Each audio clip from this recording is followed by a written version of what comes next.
So, I want to talk with you a little bit about the anxious preoccupied attachment style and really who their ideal partner should be in a relationship and the standards that they should set and what they should be looking for when dating in terms of their needs being met.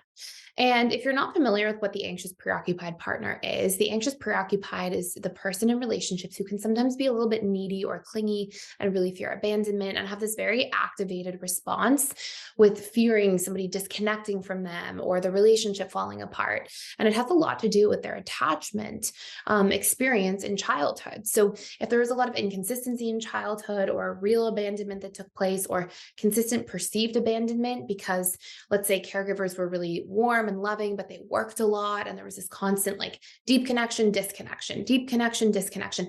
Anything that followed that kind of patterning can cause somebody to really fear that disconnection or abandonment part because it gets conditioned into their psyche to fear that pattern and to assume that pattern because they had such repetitive experiences of it in the past.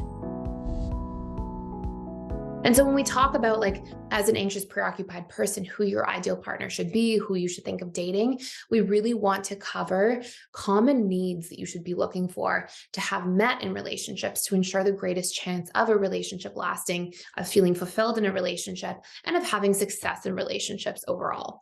So I'm actually going to take you through a slide and I'll explain a little bit of these needs.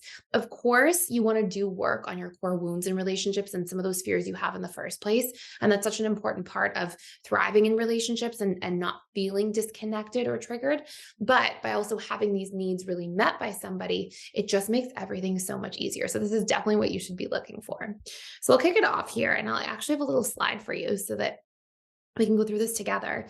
So you'll see here the biggest anxious preoccupied needs. And by the way, if you want to think of your needs and like what they really mean and what they do for you, your needs in a relationship are basically the relationship's lifeblood. It's what allows the relationship to sustain itself. And just like your body has specific needs that it has to meet to survive, so does a relationship. It has specific needs that have to be met so that the relationship doesn't die out. Now, the anxious preoccupied's needs that are so big and that are so important to them are to have a sense of feeling loved, to have a sense of intimacy, like just really closeness and depth in their connection, and a sense of connection as a whole. And really what this means is like whatever your love language is, if it's physical touch, if it's quality time, like when we talk about Dr. Gary Chapman's 5 love languages, if you're not familiar, they are physical touch, quality time, acts of service, which is like doing things for each other, like cooking you breakfast, bringing you coffee, picking you up from the airport. Then we have, so physical touch, quality time, those are self-explanatory. Acts of service. Then we also have gifts, which is also quite self-explanatory. And we have words of affirmation. And whatever your love language is in a relationship, it's super important that you get your needs met for love and intimacy and closeness through somebody meeting the way that you tend to receive love. And obviously, this is really important to understand your partner's love languages and their needs as well.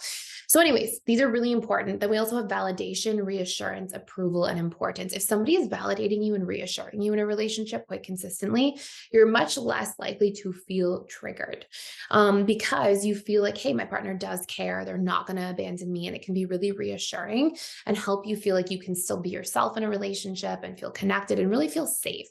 By the way, if you are somebody who really struggles with anxious preoccupied attachment style and you are sick of feeling that sense of like triggering and abandonment and all these different challenges, and you want to just like get rid of these things once and for all and really increase your chances at having thriving relationships, because we know securely attached styles, they tend to have the longest lasting relationships, and research conclusively demonstrates this. You can do a deep dive into reprogramming your anxious attachment style, and we have a free course for you for 14 days. It's like you get access. Basically how it works is we have a free trial. So you can go into the whole school and you can start with the anxious preoccupied reprogramming course, but you have access to everything at PDS for 14 days. And we guarantee whatever the topic is that by taking the course, you'll have a major breakthrough in your relationships or dating life just by the end of that course. It's only an hour and a half long. And literally it will give you a massive breakthrough and change the trajectory of your dating life and relationship. So if you want to check it out for free, there's not really going to be a better time to get started because we don't do 14-day free trials very often. So you can do a deep dive, you can get started, maybe even take multiple courses, see how you like the platform before the end of that 14 days. And if you didn't get the major breakthrough that you were looking for, then we have a money back guarantee. So anyway, going back here, other things that are really important to anxious preoccupieds are certainty, consistency, presence from their partner. Feel like their partner gives their full attention. Like we'll sit with them, we'll be present with them over dinner. Isn't like on their phone and doing all these different things. They also tend to want to feel seen and heard and understood. Like their opinions matter, their feelings matter to their partner. If they share something with their partner that's an insecurity, that the partner cares to listen and hear it out and support them. And then also, because our attachment style tends to really bleed into many areas of life, we also can very much value as APs inclusion, community, collaboration, teamwork, really seeking that connection in multiple areas, not just in romantic relationships. So, this is like the ideal partner, the ideal person an AP should be dating, the needs that an AP has to really increase the chances of success in dating and relationships. And again, if you want to do a much deeper dive into just transforming your attachment style as a whole and transforming your dating and relationship life, check out the Anxious Preoccupied Reprogramming course for free. You get access to the whole school for 14 days. And that's it for today. I hope you enjoyed this video. And, if you enjoyed this channel and this video itself, I do put daily breakthrough videos here all about relationships, the subconscious mind, attachment styles. And I share a whole bunch of different really important facets of the personality from an integrated attachment theory point of view. So I hope you enjoy. Thank you for watching, and I will see you in future videos.